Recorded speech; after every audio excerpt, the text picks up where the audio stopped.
Let's ask about the presidency and what he's trying to do with health care. You brought a loaded gun. Was your gun loaded today? Wow. Who would be silly enough to carry an unloaded firearm? I'm only asking. You're answering the questions. Who's yelling now? Okay, that's on the tape. Why did you bring a loaded gun to a public meeting? Well, here in New Hampshire, I know the law. You can chew gum at church. You can do it. You can ride in on a pogo stick. There's a lot of things you're legally allowed to do. Why did you bring a gun to a meeting with the President of the United States, given the violent history of this country with regard to presidents and assassinations? Why did you bring a gun to a public event with the president? Well, you know the history of this country. If you love this country, you know its history. Well, you know we've had a problem with people with guns at presidential events. Why'd you bring a gun to an event with the president?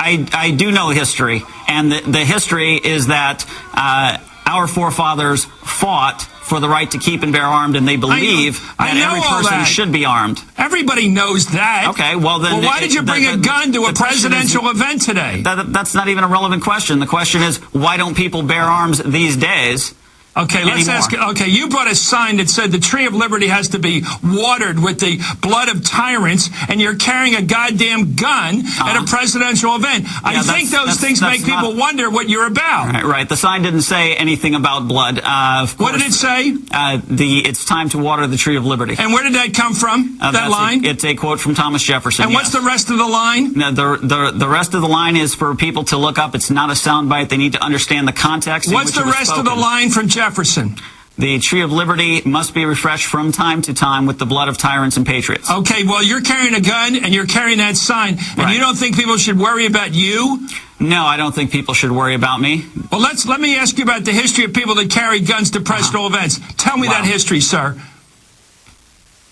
Are you speaking of a particular event? I'm talking about people who bring guns to presidential events in history. Tell me their history.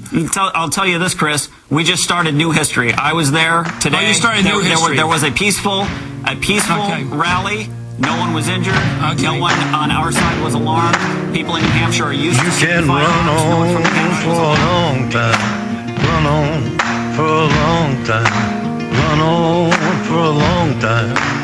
I want to thank Jared for staying up here late last night to get a hold of William Kostric. When I first heard the news reporting this, it was like guy with an earpiece out there with a gun right in front of Obama. No, he was down the street at a private rally in New Hampshire where they're trying to reclaim their liberty by openly demonstrating the Second Amendment. That's how you get it back. They've got us to hide in our houses with it to where now every day or two I see an article of some old man working on his rifle in his garage, and the neighbors in Texas call the police and they come arrest him, or in Illinois or anywhere. So William Kostric does have a lot of courage to do that. Some other fellow today, hours before Obama even arrived in New Hampshire, they arrested him saying it was illegal to have a gun without a permit. You don't have to have a permit to have a gun in New Hampshire or most states. So that just illustrates what he's talking about. He's with the Free States Project. He had a big Restore the Republic sign. We talked to Gary Franchi yesterday, Kurt Nimmo did, and said, no, we know that guy. He really is a patriot.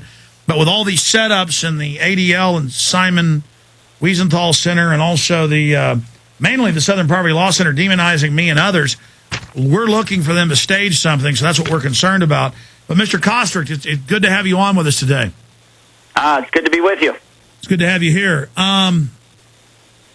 Tell us about yourself. Tell us where you really were, what you were doing. I've seen very few people do as well with Chris Matthews because he won't let you talk and sits there attacking you. I think you cleaned Chris Matthews' clock almost as good as when we went and shut him down with a bullhorn. But, that's one in a million, thanks to the great demonstrators. But, no, seriously, one-on-one, you did a great job. I don't think I could have done a job as good as you did being calm while that weasel was talking to you.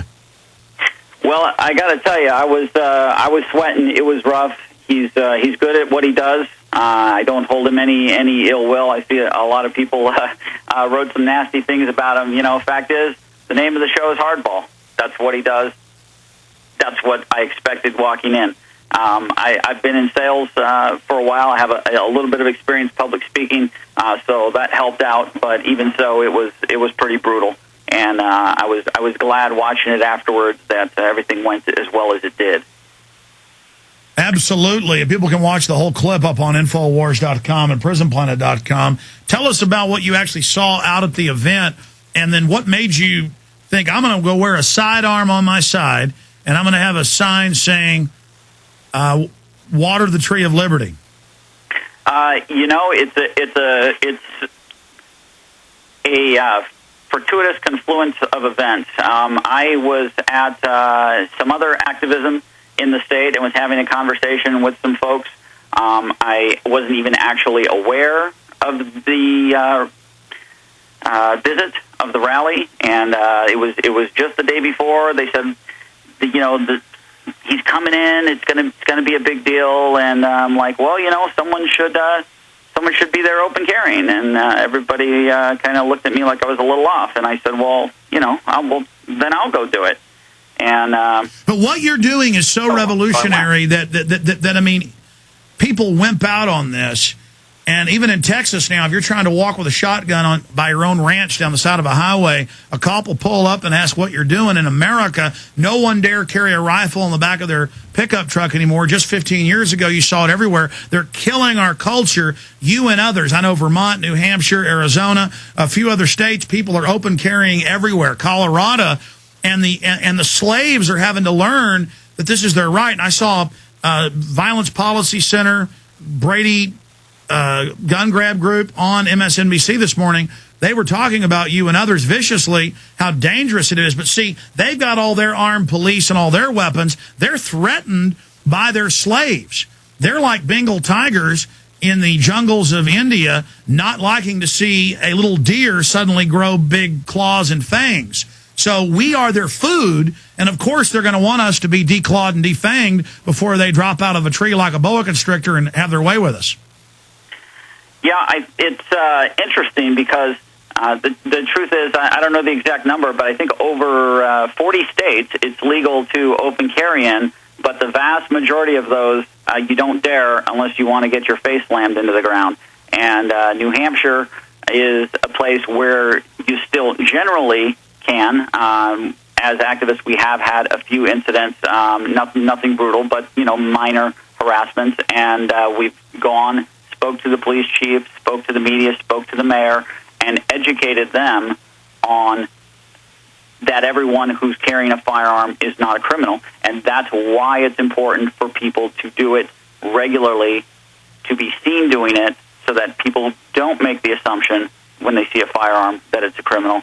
They need to see it so often that when they see it, the assumption is, that's a law-abiding citizen, that's my neighbor, that's a guy that I can trust. Well, what you're doing is as revolutionary as it gets to restore the republic. And, Mr. Kostric, I can only commend what you're doing. I'm glad that you guys were able to talk to Gary and clear up, at least on your site, this whole agent provocateur thing. It still seems pretty widespread in other areas of the internet. But see, that shows even. That shows. Well, we see the feds provocateur stuff constantly, and so 9 times out of 10 it is. And then to see somebody with incredible courage like yourself, because it's one thing to do open carry in New Hampshire or Colorado or Vermont or Arizona at some event or when you're out doing business. But when the president's coming around, again, just amazing courage on your part. And I don't think it's really an apology, but more of a correction that, well, we didn't say you were a Fed for sure. We said, we'll find out, and we did, and then corrected it. Again, your bold courage and Thomas Jefferson spirit really puts us to shame, so we commend you. But absolutely.